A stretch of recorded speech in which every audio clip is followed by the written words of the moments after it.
pagi, abang sudah lama menunggu sedari tadi. Dingin malam yang menusuk, rindu berkecamuk. Ku duduk menanti seraya berperang dengan nyamuk. Sesuai janji kita bertemu di sini, memadu kasih seperti biasa di tempat ini. Saling melepas rindu, luapkan yang tertahan. Habiskan malam tanpa pernah ada kata udahan. Minggu lalu memang serasa kurang puas, seperti ada yang mengganjal tak bebas. Perut memelas, kepala pun terasa panas. Otak diperas, semuanya lemas, pinggang nyeri mau lepas. Jadi ku harap malam ini kau bisa mengerti semua janjimu di WhatsApp, semoga kau tepati. Karena ku sangat menunggu datangnya malam ini, kau bisa bersama dan lepaskan semua hasrat di hati.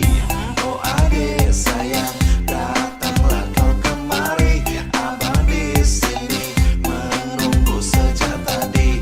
Oh adik sayang, cepatlah kau kemari. Jangan biarkan abang lemas sendiri. Malam kian menanjak, dingin mulai berembun, tapi ku rasa kau takkan datang. Aduh ya ampun, padahal semua ini sudah sampai di ubun-ubun. Masa aku harus pulang lagi-lagi berjumpa sabun? Jangan gitu dong dek, paham dong sedikit. Ini abang meriang banget, nyari sakit, menahan segalanya. Adik pikir itu mudah, itu ibarat nahan haus dan bisanya telan ludah. Tapi kok kayaknya kamu lempeng aja, itu hati apa baca kok bisa santai saja. Ayo dong mikir dikit, pahamiku sedikit. Selama ini semua ku tahan, kau jangan pelit. Jujur saja semua ini sudah lama ku tahan. Cepatlah kau datang yuk, kita cinta-cintaan. Kali ini berhentilah untuk mengatakan jangan. Biarkan semua terjadi sesuai kehendak tangan. Buruan datang. Oh adik sayang,